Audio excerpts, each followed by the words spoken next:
All right, so on this morning's installment of Today in Politics, the national executive members of public sector union Nehawu will this morning picket outside the union buildings. They say they won't leave until President Cyril Ramaphosa responds to their demands that they submitted early in September, giving him 7 days to respond. Similar protests will also take place in all other provinces at the offices of the premiers. Nehawu wants safer working conditions and a pay increase for its members. It says more than 34,000 healthcare workers have been infected with COVID-19 since the start of the pandemic back in March, and 257 of them have died. For more on the way forward, let's bring in Nehawu's General Secretary, that's Zola Saphetha, who joins us now via our telephone line. Zola, thanks for your time and welcome to the AM report. My understanding is that the memorandum was actually given to the President on the 3rd of September. 7 days from that takes us to the 10th of September. That's the deadline you gave the President. But we're only seeing a response from the union today. Take us through why that is. Good morning to you and the viewers. You remember correctly, so we're supposed to take up the fight on the 11th September after the 7 days ultimatum lapse on the 10th September. But we immediately convened a National Executive Committee which advised that we should meet again in 2 weeks' time, because you remember that workers at the time, it was just 33%, and it could not be an effective kind of withdrawal of labor with that number. But now we're also waiting for the President to make an announcement after the lapse of the level 2 of the lockdown. And we've heard the President directing that we must go back 50%. We think that that number is sufficient enough to work on in terms of ensuring that the demands of workers are responded to. So it was precisely that reason, and we have said also that we must reinforce and strengthen the current mobilization in all our sectors. The demands themselves can't be fixed at a whim. I'm sure you'll understand and appreciate that, and in fact would agree with it, that things like a salary increase, increasing capacity for staff, and perhaps even getting adequate PPE won't happen in just a matter of a day. So I guess the question becomes then, how are we acknowledging that and factoring it in as we prepare for today's picket? How is there at least an appreciation of that possible lag from the President's side? The least that office did, other than receiving the memorandum on the thread through the acting DG, was to indicate that the President is still collecting information from different ministers. And there was no indication as to what will happen once the President receives that kind of an information. And we then also allowed him to finalize that process. And we do think that we've given him a sufficient time to collect that. And the fact that he's not saying anything, then we took a decision that we must go to the union building just to remind the President that he was supposed to come back to us. And we are present at the union building. So we'll appreciate a situation where the President comes and give us a response so that we can make a determination as to what needs to happen from what the President will say. And Zola, what exactly is... Just to keep quiet is not an expected thing. Sure. What exactly is the expectation this morning? Are you expecting a mere acknowledgement of receipt of these demands or something a bit more concrete than that? We need something concrete to that, because it can't be always go look for acknowledgement.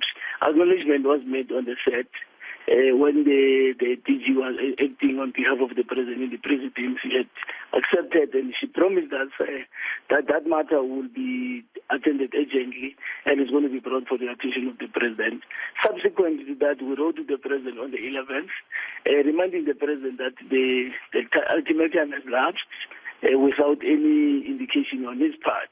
Then they responded that the President is still confronting, he must come back. So we don't think that when we meet, we don't expect acknowledgement, rather a concrete response, because we have given him enough time now to consult and to be appraised on the issues and how we must really make his mind as it responds to our memorandum. Zola, as I speak to you, Nehawu is as an affiliate of COSATU. COSATU is part of the tripartite alliance. You've been sounding the alarm for quite a long time, and there hasn't really been any response, quite frankly. Do you feel government takes Nehawu seriously? do think so, because you remember also parallel we have discussions with different ministers, such as the Minister of Public Service and Administration, the Minister of Health, the Minister of Employment, and the Labour, the Minister of Higher Education, and the Science and Technology, the Minister of Social Development. But we needed the leader of the state to be able to unlock some of the issues arising from those discussions. That's why then the matter is in his hand, and we do think that the person who can unlock is him. But parallel, we've been given a space by the leadership of the ANC today, where they will be giving us an ear on the issues, and then from that point of view, they will be able to be clear in terms of what the ruling party will be doing in relation to these things. Yeah. I imagine there also must have been conversations with somebody in the health department. If so, have those proven fruitful, and could those discussions perhaps be a springboard to finally get the president's attention, do you think? I must say so. I must confirm that, you remember, out of the 7 key findings arising from our fact-finding mission report, we have only attended to the 2 major ones, and with 5 outstanding. So to go back with the department to see to it, how do we then find each other on the 5 issues and so forth. So there is, but the real sticky issue is the salaries of public servants. I also understand that there's been a lot of talk over the past few weeks, if you like, about an easing of the pandemic. You know, we're moving into level 1 of the lockdown from today, suggesting that, you know, as the president put it, perhaps we are past the COVID-19 storm. I'm interested to find out whether or not this correlates with the experience of some of your members on the ground. I mean, do you get a sense that there is an easing of the COVID-19 burden on some of your affiliates?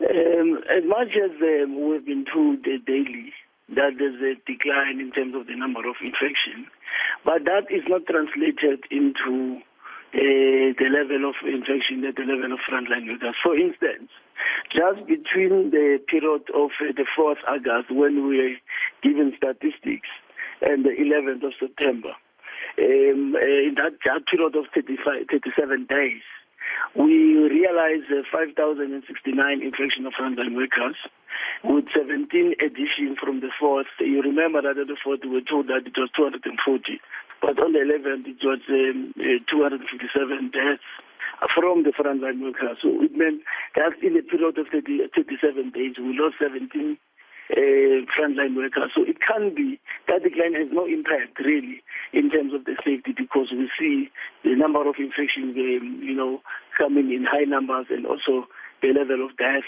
of frontline workers coming serious, because 17 is a huge number, and that loss will have an impact, taking into account of the shortage of staff in this hospital. So we are still facing the similar problems at the time of the peak of this virus, even at the time where we were told of the decline. So there's no material difference really as it relates to the frontline workers. We are highly infected and affected.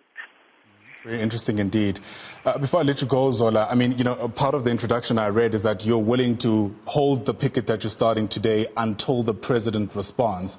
I mean, do you mean that literally? Because the president could take weeks, months. The president could not even respond by the end of the year. I mean, does that mean that you'll be picketing outside the union buildings until that happens? The national executive members have arrived last night. We are going to the union building at 10.